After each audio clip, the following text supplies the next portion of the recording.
سحر برخیز و طاعت کن که طاعت به هر کار است. سعادت آن کسی دارد که پیش از صبح بیدار است. دلم گوید که برخیزم، هوا گوید که دم دیگر.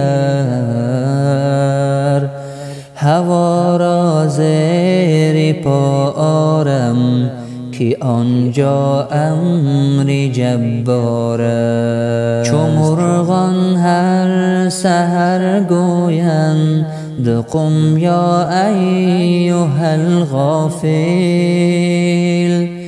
که تو در خوابی و کیدا نی کسی داند که بیدار است. از این بهتر که برخیزی زیدیده خون دل ریزی، زی دست جهل بگریزی که شیطان سخت مکار است.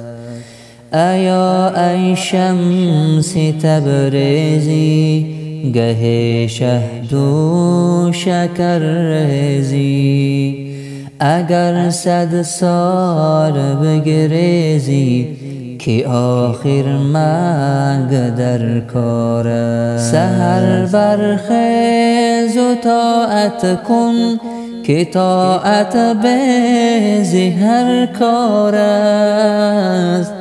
سعادت آن کسی دارد که پیش از صبح بیدار است. دلم گوید که برخیزم، هوا گوید که دم دیگر.